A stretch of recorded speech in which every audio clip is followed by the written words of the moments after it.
bonus points if your grade is below an A and you come to a certain number of these. That seems to sort of help. But also the way that they were structured traditionally always just seemed very ad hoc. I mean, they were led by TAs, and at least a lot of my colleagues were basically told me, we're just letting the TAs sort of design what they think they should design. And after a couple of years of doing that, I decided that doesn't actually make a lot of sense, because it's very sort of heterogeneous, and also what I was seeing is that not many students were actually coming. So then I started trying to create materials for these that I gave to all the TAs. And that went for a couple of years. And then I started doing a lot more active learning, started teaching in the ALP, and thought I need to really bring those ideas into the discussion sections. Okay, so we're starting with large 50-person discussion sections. The other thing that I've been interested in a lot lately is introducing learning assistants as well as TAs into these. So more and more, I think this is going to be sort of the future, is that we're going to be using learning assistants a lot more, just because of the funding for TAs. And I think it's important, although maybe it's not as important as I think it is, that this is a course that emphasizes, this is an intro to psych course. Barbara teaches actually the same course in a different quarter. So we have this 3-quarter long intro to psych sequence. We teach each quarter the sequence in each academic quarter. So there's like 10 people involved in teaching this from 2 departments. We do all use the same book, at least the same materials, but because it's an intro to psych course, at least my thought about this is, first of all, there's a lot of material, because there's a lot of ideas and concepts and definitions, things, but I really want to focus on getting the students not just to sort of learn these terms and these concepts. I want to get them to understand them and to be able to apply them and be able to see how they fit together and do things that are, beyond just sort of reading and repeating what's in the text. Exactly. Okay, and the way I teach is built around that concept, and the way I'm going to structure this is built around that concept. Okay. So I guess this is now not going to work. Maybe just make it go down. I don't know why it's not working now. What's working? Okay. So my goals are to improve student learning by, first of all, increasing their active engagement with the material. So one of the things, for the last sort of 20 years, there's been this literature that's sort of at the intersection of psychology and education that talks about things like what are sometimes called the testing effect. But my takeaway from this is that passively reading material or passively listening to someone sort of tell it to you doesn't actually do that much, at least not after the first presentation. I mean, you have to sort of go through it once, but like rereading material, rereading what you've underlined in the material, rereading your notes about the material, none of that actually seems to help very much. What seems to help a lot is having to actively recall material without your notes, without the book, having to think it through, maybe getting to the point where you can talk about it, where you can summarize it. That runs into a problem that lots of students don't actually want to talk in an environment, at least where there's a faculty member listening. I mean, they're very hesitant about doing that. So what I'm trying to do is increase their active engagement, but also model how they can work with other students to explore the material, to improve their understanding of the material, and just learn it better. So, in essence, what they might do in study groups, but I'm sort of modeling this within these sections. And they really now become discussion sections. I think when the TAs were teaching them, they were often either question and answer sessions or just representations of the material yet again, right? I mean, they're reading it, I'm representing it. They don't need another representation of the material. Okay. And then I also wanted to really increase the number of opportunities for students to meet each other and work together. I had this really, I do this in class too. I teach in the Alp and, I stop class 3 or 4 times and I say, now stop, talk with the people near you about this for 2 or 3 minutes, and then we'll come back and we'll talk about it. And I got this beautiful email from a student at the beginning of the quarter sort of saying, well, I've been on campus for 2 quarters. I commute from actually a long way away. I'm an older, non-traditional student, and I've been here for 2 quarters. I haven't met anybody. I don't know it. And now in your class, I now know 4 people, right? And that's a small thing, but I do think it's an important thing, especially, it was an important thing before COVID, but certainly one of the things that happened during COVID was that students were just, they lost all of these interconnections. And I don't think a lot of them have learned how to sort of come back and recreate that. And so just trying to create situations where they do really have to talk to each other, right? And they have to introduce each other and do little icebreakers and, get to know each other. It's an important thing, okay? So that's sort of the background for the design of what I came up with, okay?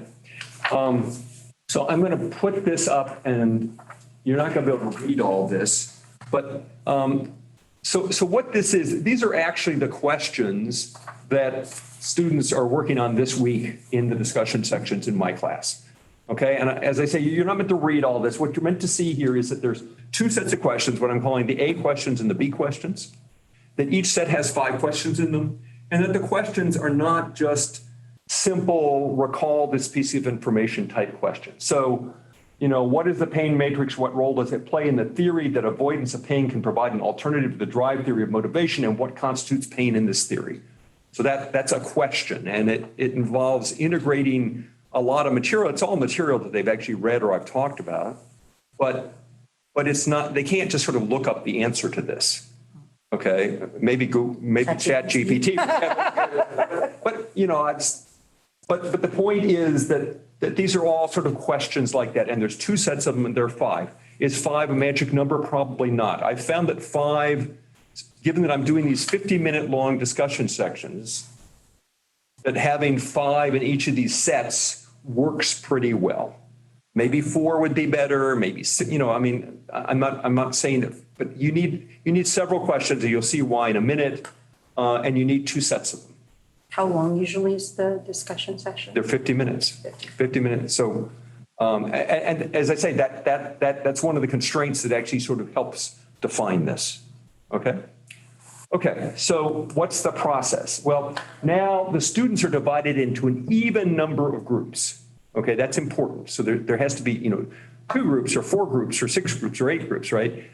So, my 52 student discussion sections, there should be like 4 or 5 students in a group. So maybe, 40 students are coming. So I might make 8 groups of 5, right? An even number, 8, 5 in a group. You don't want more than 5 in a group. You could have fewer than 5 in a group. And I'm going to call these the A groups, the A group and the B group. Now remember, we have A questions and B questions. So you're going to start sort of seeing that this matters. And so in the first half of class, what happens is that in each group gets a set of 5 questions. If they're the A group, they're looking at the A questions. If they're B group, they're looking at the B questions. There might be lots of A groups and lots of B groups. That's fine. That doesn't matter. We're not trying to do things as a whole class. We're really just working at the level of these groups of 4 or 5, and then later at the combined groups of 8 or 10. That's the level this works at. So there's going to be these groups, and it's important that I would like to design things, and I have this year, so that I have either a TA or an LA with every pair of groups. Okay. Now, as the quarter goes on, that doesn't matter so much because the groups get a lot better at doing what they're doing. But at the beginning, it really is helpful to have a facilitator. That's really what they're meant to be with every pair of groups. They can't, it's hard to handle more than 1 pair, although you can do it if you have to. Okay.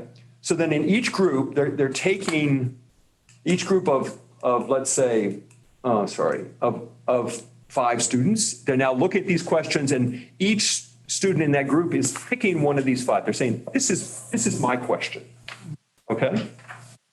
And so now what happens then is they're saying they're going to be responsible, but responsible doesn't mean that they have to find the answer. And in fact, I don't want them finding the answer. I tell them, this, you're not looking at your text, you're not looking at your notes, you're looking in your memory, right? And so now what being responsible means, let's say, the 4 of us were in a group and I was working on this question about the pain matrix. I might say to you, well, for the first part of this question, this is what I can remember, right? And this is sort of how I think.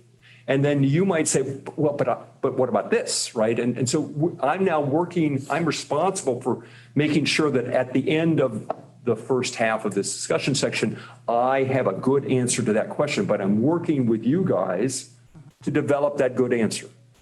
And part of this is to sort of take the onus off the individual student, right? I don't want a student to feel like they're in the hot seat, where if they can't come up with that answer, right, they're going to be embarrassed or whatever. In some sense, they're working with the group, and the group is responsible for coming up with a good answer to that. And this is the time where, if they're completely sort of missing the point, the LA or the TA who is ever sort of listening can say, well, what about this, right? I mean, they're instructed not to give them the answer, but to ask a question or to point out something to try to sort of move them closer to the answer.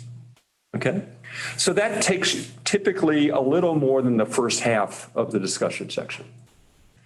And then after that period, what happens is the pairs of A and B groups, and there might be, a couple of these pairs of A and B groups. So now we've got groups of 8 or 10 students, right? They combine into essentially one larger group. Okay. I teach this in the Alps. We use the tables. Yeah. Right. And it's such a perfect place for this. Anyway. And so now what happens is, one member of the A group says, well, I have A question 1, and this is what the question is. And this is what my group came up with as a good answer. And so not only does that get them to sort of think about how to, what's a good answer and how do I come up with this and those kinds of things, but it also gives them practice just presenting what are, in terms of, psychology, moderately complex conceptual ideas and how they're related to some other people so that maybe later on they won't feel quite so hesitant about actually presenting. Because I think that, but also in presenting, if you don't understand what you're talking about when you're trying to present it, it becomes pretty obvious. And it's a way of working on that. So an A group will present one of their answers, and then the whole group will say, well, that's a great answer, but what about this? Or, it could be extended in this way, or gee, here's this way I saw how this got applied just the other day in my life, right? Yeah. So you now have 8 or 10 people sort of trying to, just elaborate on this in that way. And then one of the B group people does theirs. And so they go back and forth. And in sort of the last 20 or 25 minutes, they present those answers. And when they're done, they're done. That's really what it is that we're trying to get people to do. And I have found that doing this, it makes these sections seem worthwhile to the students. They come to them now, right? So instead of getting maybe 10 or 15 out of 50 to come to one of these, we're now getting 30 to 40 to come to one of these. It's true, I'm also, adding, but I think the points are really a small carrot. They're not, we're not talking about anything that important. But the students see the value in doing this. And anyway, that's essentially what I have to say. We've only taken 20 minutes to say this, but maybe people have questions. I certainly have found that when I present this, it's sometimes people, it's clear to me what I'm talking about, but how this works may not be clear to everyone else. Yeah. So there may be people on the call who've Yeah. not used learning assistants before. Okay.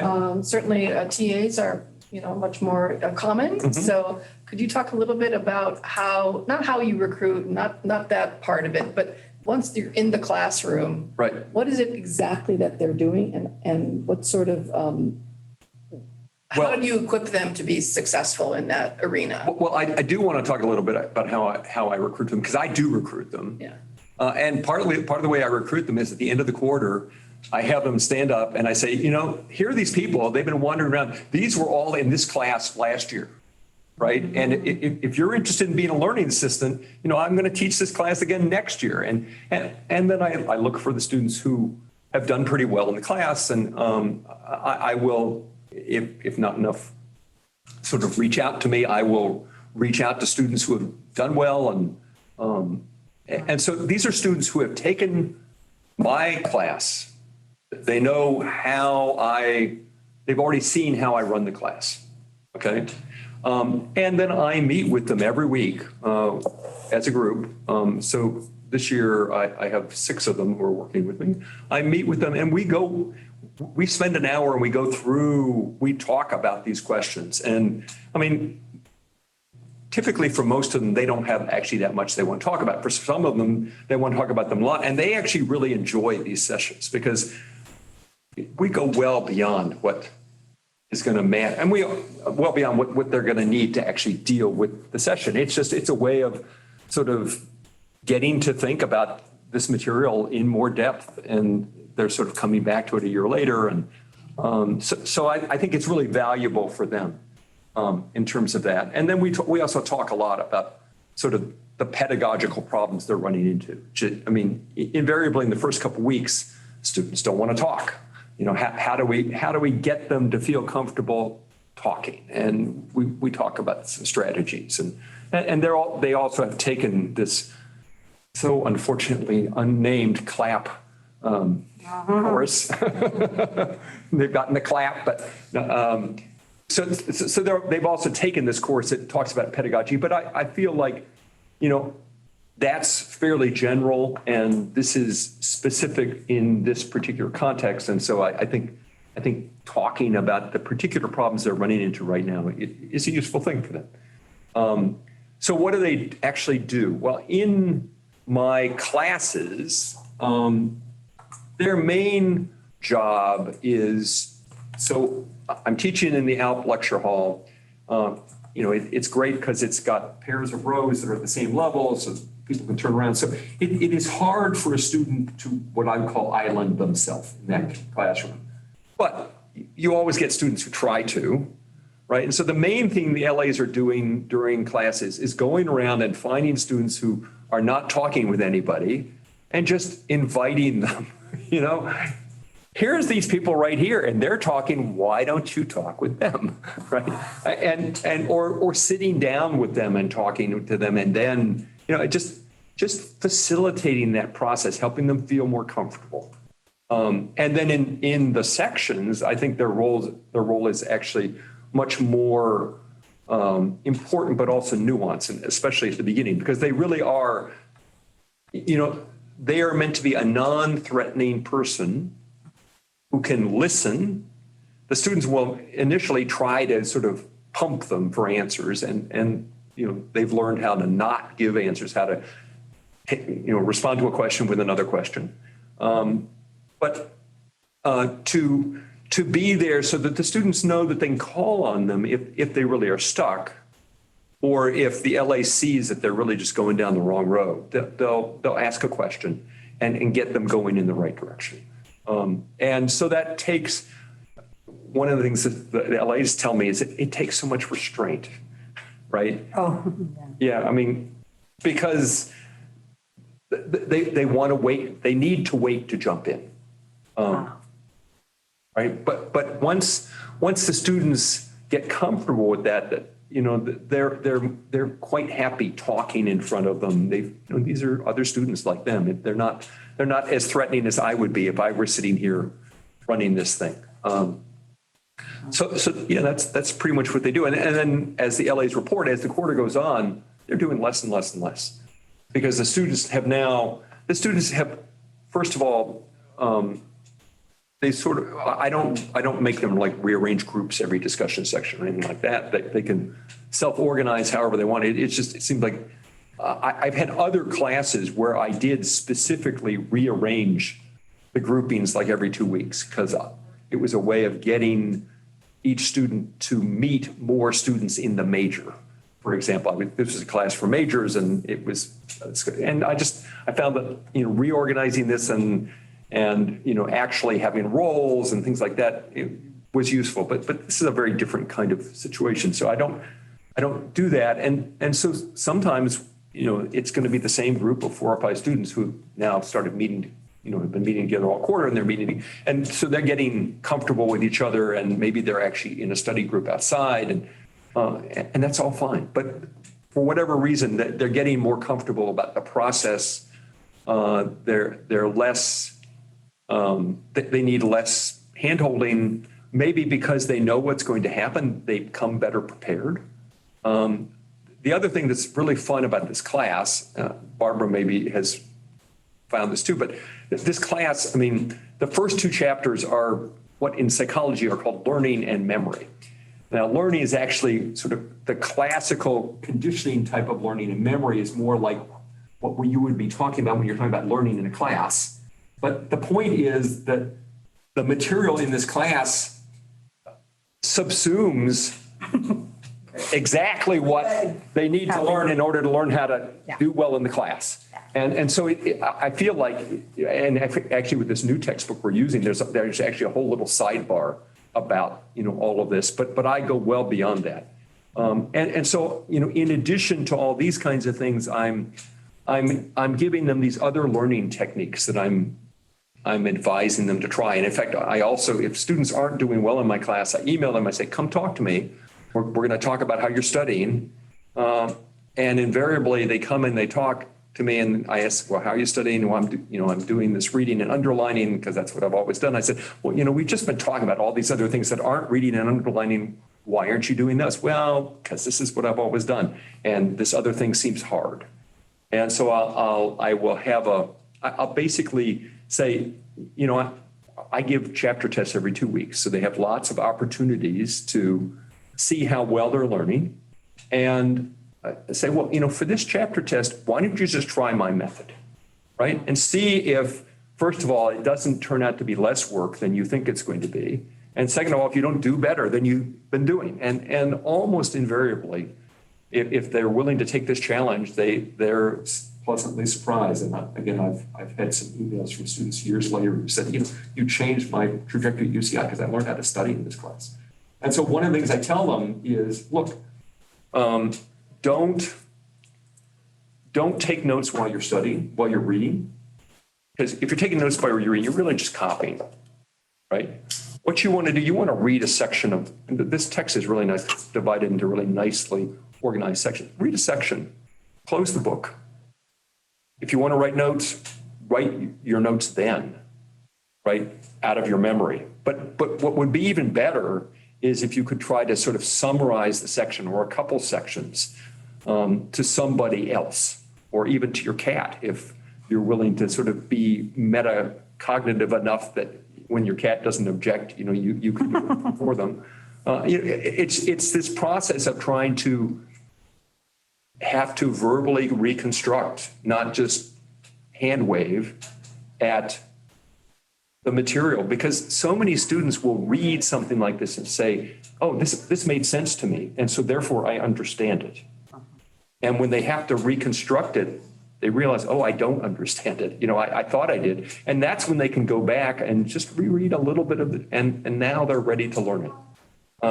And so I have them do that, and we have this wonderful thing called Inquisitive, which is a little review tool that, again, forces them to do that. And then I structure these kinds of things in class, and then we do these things. And so lots of ways of getting students to try to essentially recall the material, think about it in a different context, or, thinking about it from a different perspective than just going linearly through what was in the text.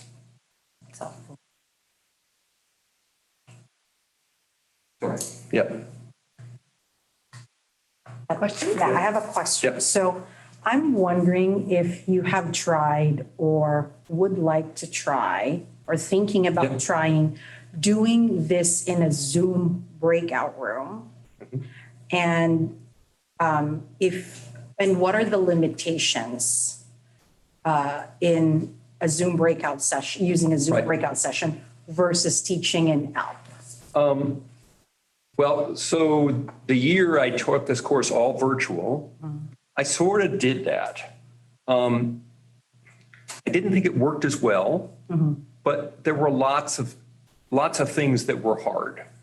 I mean, partly it was just new and I didn't have enough learning assistants to like put everybody in every Zoom room. Yeah.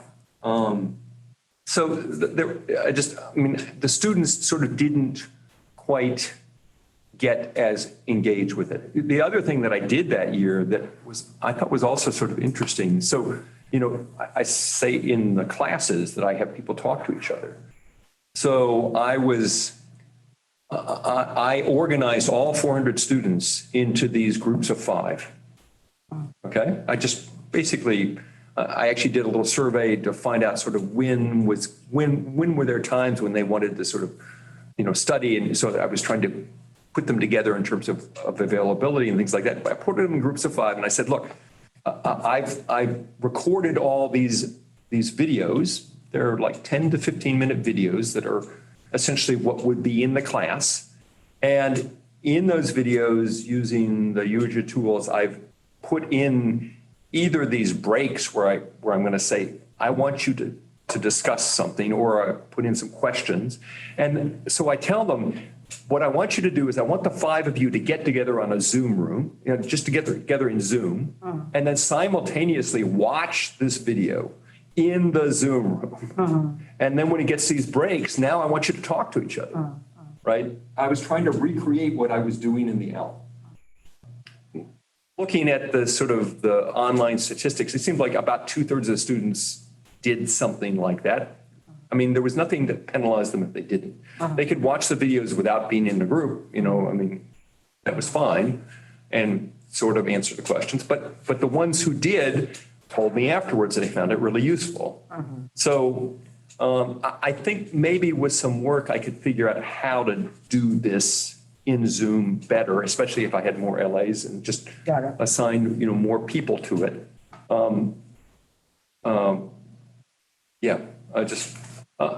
I don't know. I find teaching so much more effective in person that I understand that there's a need to teach these classes online. And if I was, I found I can teach this class a whole lot better when I teach it to 30 students too than to 400 students. And the point is there's lots of sort of structural things that we have to do. And so, yes, if somebody said to me, yes, you really have to do this online and you really need to optimize it for that, then I would figure out how to do it. But I don't think I've quite got it there yet, even though we tried it one year. Thank you.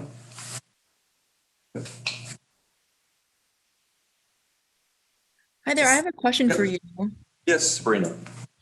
So I wanted to ask you, because, first backstory, this is my first quarter teaching discussions, and struggling a lot with getting students to participate in discussions and having them talk. I really like the setup you've proposed here. I'd love to implement that into my discussions. However, it's just me, right? I don't have the freedom to have TAs and LAs and all that. I'm the TA. And so do you think that a setup still works if there is not multiple LAs, TAs floating around? And because you brought up an interesting point, right? Is if I'm the TA, I'm the one leading the class and I'm going to their little groups, there's that kind of I don't know if they can trust me as much, there are no points, no consequences to these discussions in the first place, but do you think this is still So how big is your discussion? How many students? At most it's 30 students, but because attendance is, not, there's no points for it. I think sometimes only I've had at lowest 2 people come in, sometimes it's 20. Right. Well, I mean, 2 is really hard to do. I mean, actually, you can do this with 2. It's just it's a little more hands-on. But actually, with 20, I think you could make this work. I mean, it's true that you would probably have 4 groups. And so you would be spread a little thinner than you would be ideally. Okay. But one of the things you'll find is that after they've been doing this for a while, they don't need you as much. Right. I mean, you might decide that you wanted to rearrange things a little bit, or, yeah, I mean, I don't know. You might talk to whoever you're teaching with and say, you know, you should get some LAs. Wouldn't that be nice? But yeah, that's a good point. So then it's still okay to in the first few weeks to bounce around and as a TA and try to facilitate direction discussion. And you're saying it will get easier. When I first did this, I only had TAs. And then actually the sections were like 30 students and just 1 TA. And I mean, so it was a problem because there were like 6 of these groups, and I think it was hard for them to be aware. And mostly what they were doing is they were saying to a group, you know, sort of raise your hand if you want me to come. And I don't know, that didn't work as well, right? I mean, you know, with so many of these things, I think it's really important when you try them to be willing to sort of experiment and just work with what you got and figure out a way to make it work. So you know, maybe also with your 20 students, you know, maybe a way to do it is to have the groups a little bigger, so there's really only like 2 groups. That might work for you. I just don't know. I mean, I'm saying, you know, don't take this as something that's set in stone. This is just what has evolved to work in my context. And yeah. Okay, great. Thank you so much for sharing. I'm very excited to implement this into, you know, Good. future discussions. So thank you. Yeah, well, I mean, I want to be subversive. I want to sort of get these ideas filtering out and you know, get them bubbling up. And because I do think, you know, I found that this and other things, the other engaged learning things I do, have just increased the level of learning. I've been teaching this course for like 15 years. My tests, you know, I've been teaching the same material, so the tests vary from year to year, but the material that's getting covered is pretty much the same. And I just see the grades, you know, going up and up and up. That's my next question. Yeah. So there's a relationship. Yeah. No, I mean, basically, you know, the performance in this class is like a full letter grade better than what it was when I started. That's amazing. But when I started, I wasn't very good either. Let's just be clear. I mean, lots of things have changed. But I can sort of see performance on essentially similar questions over time, and they're just understanding more. And they're more engaged. Yeah. Well, I think because they're more engaged, they understand more. It works out. Yeah. And the other thing I will say is that the improvement really seems to be more for students who come in and would have been struggling. So it's the bottom of the course that's moving up. Not, you know, the people who are really good on their own often don't come to discussion sections, for example. You know, I'm not penalizing them for not coming, right? And, you know, that's fine if they can master the materials, but they're not getting the benefit of that either.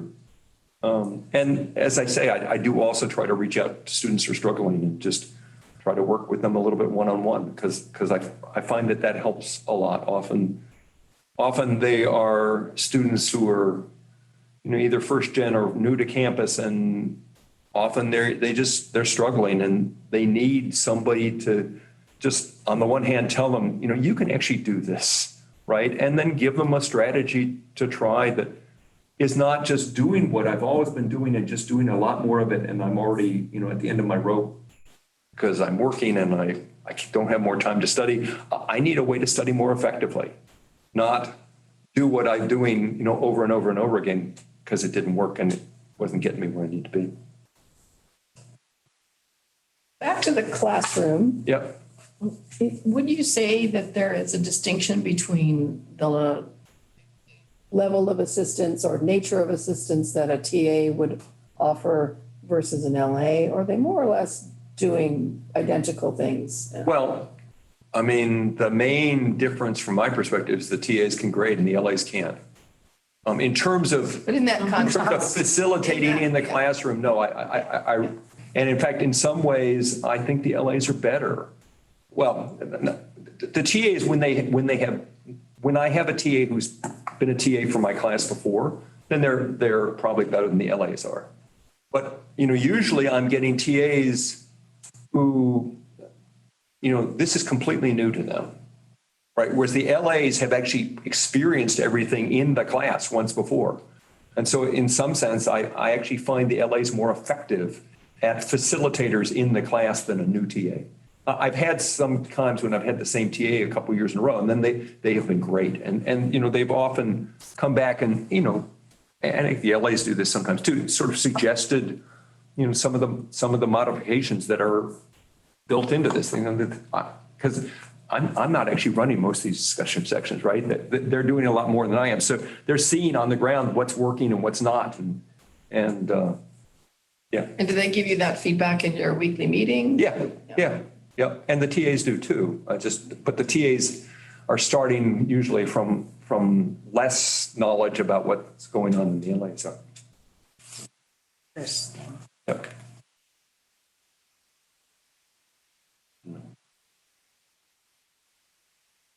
It's an interesting world we're in.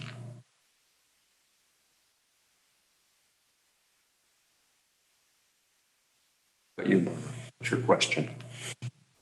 I think it sounds great. I don't have a question. Sounds really good. I teach the same class as Ted, and indeed we did essays at the end of last fall.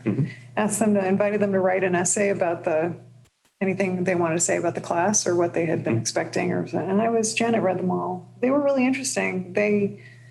I was struck by the number who said this was my first quarter at UCI, like probably most of them, maybe like 3/4 of them mentioned that it was the first quarter at UCI. And they were worried about things like, will I meet anybody and will I make any friends? And I used to go to community college and I never was in a class bigger than 30 people. And I was really scared about being in this class of 400 people. And so it's really, what you're saying is really true. If you can just help them talk to each other, they're really, a lot of them are just hoping to make connections. Well, and I used to teach the fall slot and then I let you have it because you do winter. So Thank you. yeah, well, but I know exactly what you're talking. I mean, the way things are structured, because our quarter is the B quarter and a lot of students think they need to start in the A quarter, although they don't have to. We have, and things are set up essentially so that this is only for new students and majors in the enrollment period initially. We do get mostly new students. So it's really interesting that way. They're really grateful for the chance to meet each other. Yeah. There are occasionally, one thing I ran into with the active learning, trying to do active learning, after the pandemic, I don't know if y'all have noticed this, they don't want to be required to show up. So when you require attendance, you get a lot of pushback now where students are like, why should I have to be there in person? We could do this on Zoom. I urge you to make this available on Zoom so that it's universally accessible. I have a long commute. In-person attendance, you mean? Yeah, in-person attendance they feel like it's an unreasonable thing to ask. Because I think 2.5 years of pandemic made them just think, well, there's no reason things have to be in person. I have a long commute. It's inconvenient. I'd have to pay for parking. That's ridiculous of you to ask me to be there in person. So that was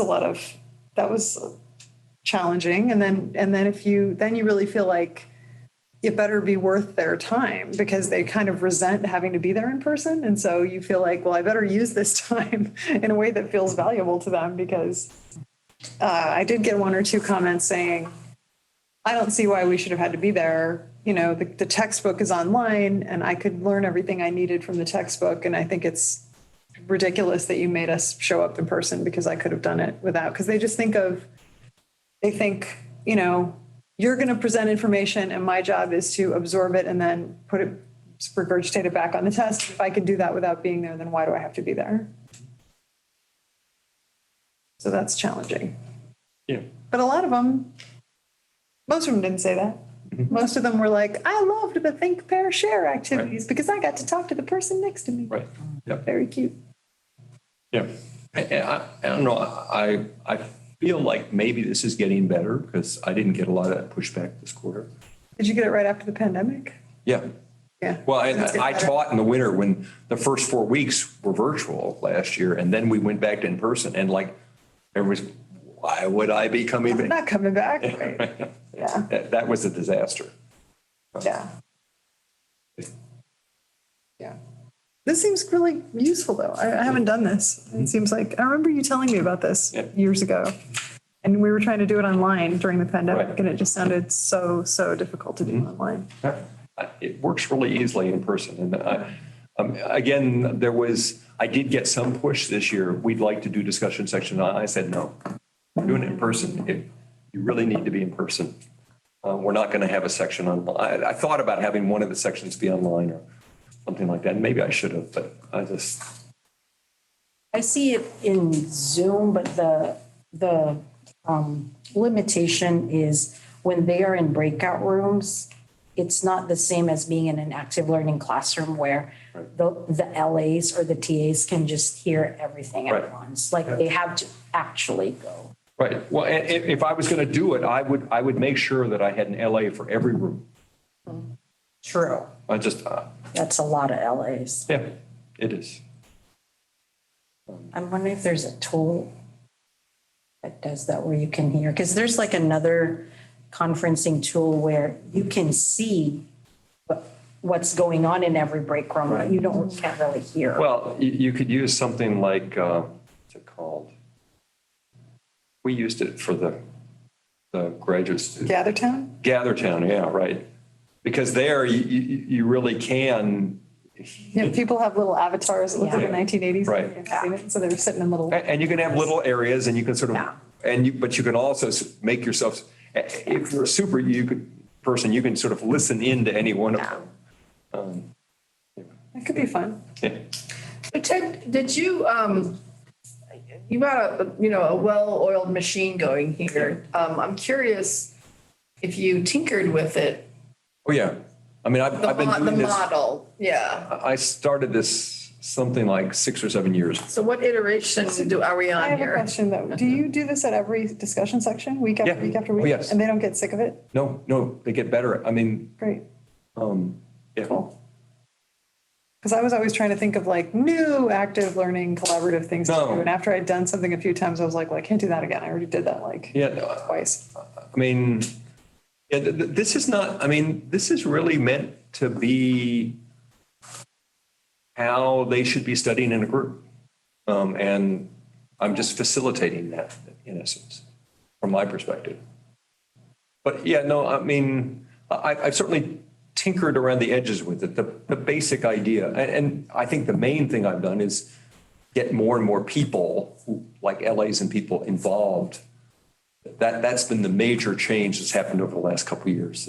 Because I only started using LAs the year before the pandemic, and then I only had a couple of them that year. And I think the key to what you're doing here, Emily Grossman told me that she learned this from you too, is that one of them, that they have to present it, that every person who's preparing a question knows that they're going to have to Right. present it to the group at the end. Yep. Because I was saying to Emily, who's our colleague in our department too, we were trying to do these active learning things. And I was like, at the beginning of the quarter, they were all very enthusiastic and willing and participating. But by the end, the ones sitting in the front of the room were still doing it. But the ones sitting in the back of the room, and I was in the ALP in the 400 person big lecture hall.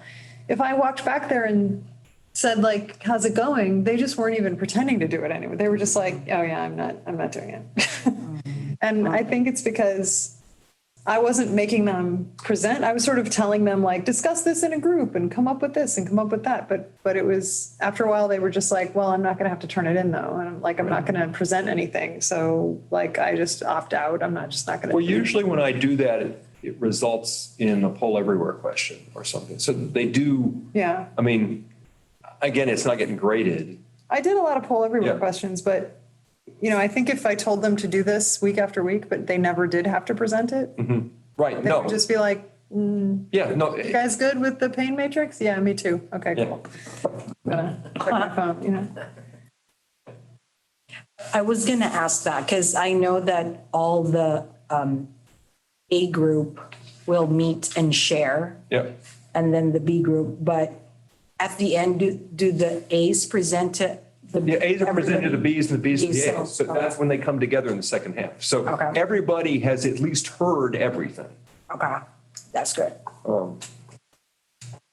I mean, it's probably less effective to just have heard it, right? I mean, but you know, it's all a compromise. Yeah.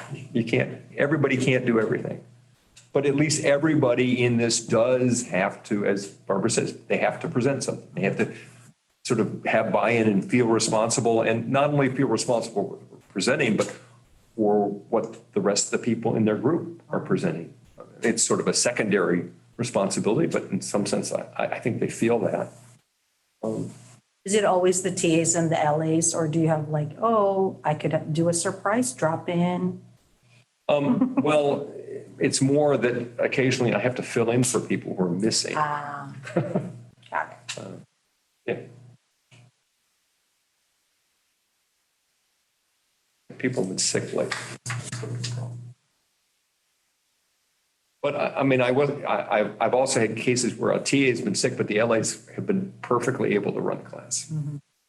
So I think. There's no demonstrative hierarchy going on. No. I mean, and I tell the TAs and the LAs who work with them to work as a team, and I think they understand that, and this is not.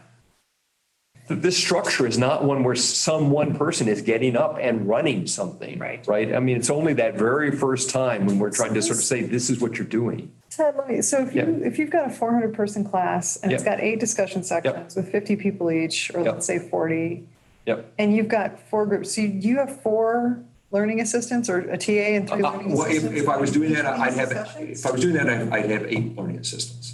So this year, because we didn't have enough TAs, they cut 100 students out of my class. So I have 3 TAs and 6 learning assistants. So I have 3 people in every one of these discussions. And typically I'm getting about 30 students out of the 50 coming to the discussions. Yeah. Yeah. And if it were more, I mean, if I found that I could get more, I'd add another LA. And so every TA does 2 discussions and every LA does 2 discussions. And there's a lot of mixing and matching. So they're not, working in the same team all the time. They're working with different sets of people for various reasons. Yeah. That seemed to be, it took me a while. I mean, I started out with 1 LA per discussion and then it wasn't enough. And now I have 2 LAs. And that seems to be working pretty well. Have any of the students in your class, in this context, in their presentation, I know it's not a formal presentation, but have you ever been surprised or have heard about, I know you're not there, but like if they produced a 2x2 matrix or produced a diagram or, did something other than speak? I don't know. I could ask. That would be interesting to know. I mean, for some of these questions, doing something like that would make a lot of sense. Back when we're doing like operant conditioning and we're talking about the different kinds of you want to do a little too. I'm surprised that they don't just go to the textbook. They don't just open their laptop. We tell them not to. We just tell them not to, and they Yeah. listen to you? Yeah, well, they seem, I mean, I think, part of this is when they initially do, the first discussion section, everybody was, in their devices, and then we sort of said, well, don't do that. And they were skeptical, but then they did it and it actually worked. right? I mean, there's this process of buy-in and it takes a couple weeks, Just, they have to see that it's working and that it's actually helping them. Because this is very different from what they've been doing before. And I make a big point. Yes, you can Google all these things, but you're not learning very much when you do, right? This is the way you're going to learn it. Anyway. Well, thank you, everybody. Thank you. Ted. Thank you for sharing your wisdom before you retire. Yeah. I heard you were going